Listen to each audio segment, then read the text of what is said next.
Mesdames et messieurs, bonsoir. Bienvenue sur notre page Handicap Entertainment Studio dans l'émission Handi à la parole, l'émission qui donne la chance aux personnes en situation de handicap de s'exprimer en toute liberté. À travers cette émission, chers auditeurs, vous aurez la chance de découvrir des personnes exceptionnelles, nées différemment, mais des modèles d'inspiration. À travers cette émission également, vous aurez des témoignages, vous aurez plein de choses à découvrir. Aujourd'hui, nous sommes avec l'un d'entre nos frères qui s'appelle Monsieur Sellou. C'est Monsieur Sellou Diallo. Voilà. Donc il a une histoire à nous expliquer. Il a un témoignage à faire. Donc sur ce, nous allons l'écouter. Il va se présenter et nous dire les problèmes qu'il rencontre actuellement. Monsieur Sellou, bonjour. Oui, bonjour. C'est la part de Diallo Mamad Sellou depuis Labé, dans la commune urbaine de Labé ici, quartier Safat de secteur Dar es Salaam d'Antagala.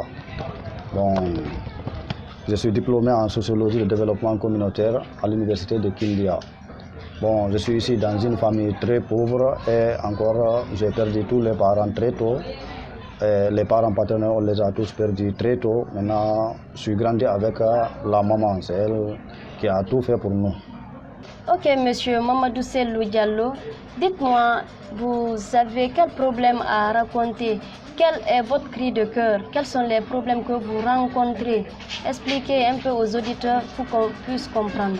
Bon, actuellement, je traverse une vie très difficile. Parce que, vu mon état handicap, je vais dire en un mot que ma famille paternelle et les dirigeants de mon quartier m'ont haï à cause de mon état handicap.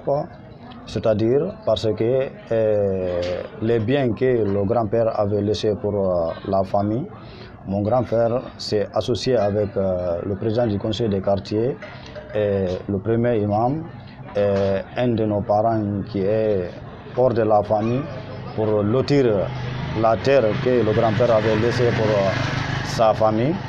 Maintenant, à mon insu aussi, parce que j'étais à Dakar, bon, je suis rentré tardivement parce qu'il y avait le coronavirus, les frontières étaient fermées. Ils ont cherché à faire le lotissement derrière moi sans m'appeler et m'informer, sans appeler aussi mon jeune frère qui vit en Gambie, l'informer. Bon, de mon arrivée là-bas, j'ai demandé maintenant comment ils ont fait le travail.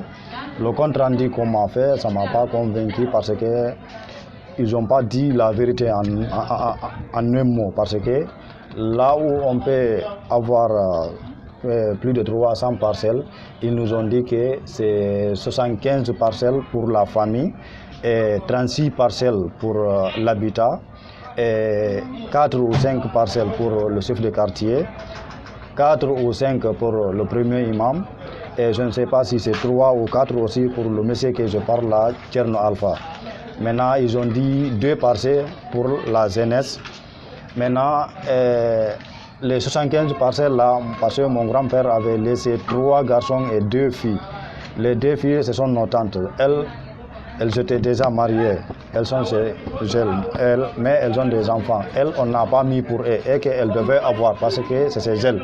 Elles devaient avoir, on n'a pas mis pour les 2 tantes là. Maintenant, moi, mon père, sur les 75 parcelles qu'on nous a données là, mon père s'est retrouvé à 11 parcelles.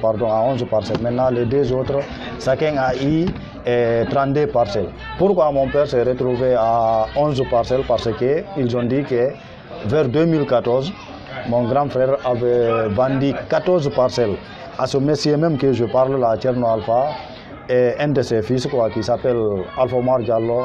Mon frère l'avait revendu 14 parcelles à 30 millions en 2014, sans informer personne en famille. Maintenant, il a vendu ça à son nom. Maintenant, et ils ont considéré que maintenant, on était tous, comment dirais-je, informés de ça. Maintenant, ils ont tiré les 14 parcelles là chez mon père pour donner aux autres là. Et que nous, on n'était pas tenus informés. Chers auditeurs, vous êtes sur la page de Handicap Entertainment Studio dans l'émission Handi à la parole. Comme vous avez écouté M. Sellou, il a un problème de terre.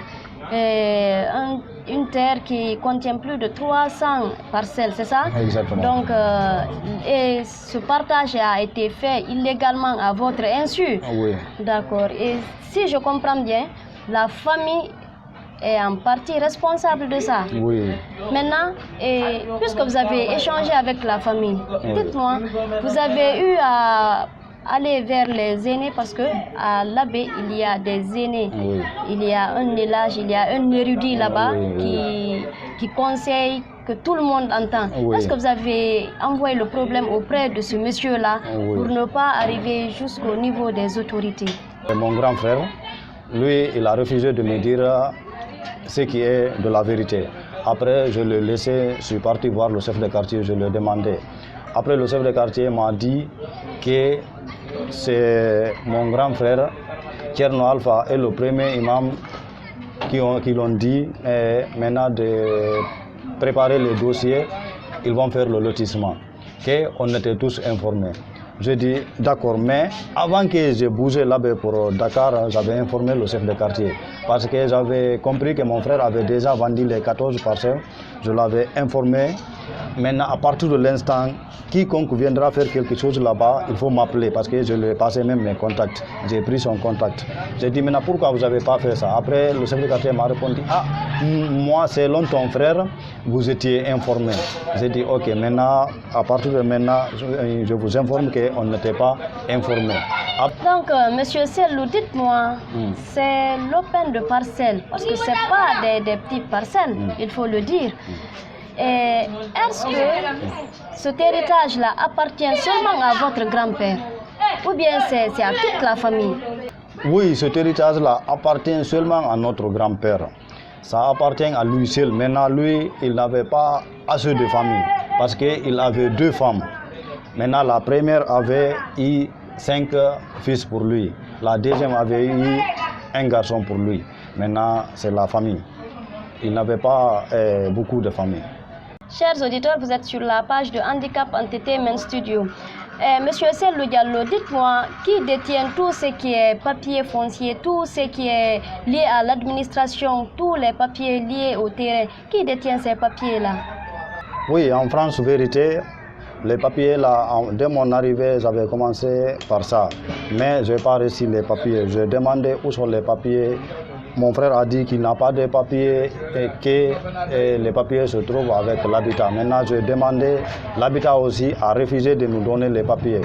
Après, ils ont dit maintenant qu'ils vont me remettre 8 parcelles pour que je laisse. J'ai dit non, je ne peux pas accepter ça. Il faut que j'ai les papiers pour savoir le partage et préparer les dossiers de chacun pour leur parcelle. Mais jusqu'à présent, on n'a pas reçu les papiers.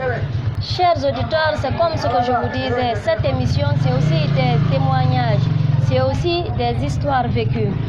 Donc, M. Sellou vient de nous raconter toute son histoire et étant une personne en situation de handicap, il a eu la chance d'étudier et il est venu pour réclamer ce qu'il y a de droit. Il est venu reprendre le flambeau de sa famille. Donc, il demande à toutes les autorités et au président de l'aider pour que justice soit faite.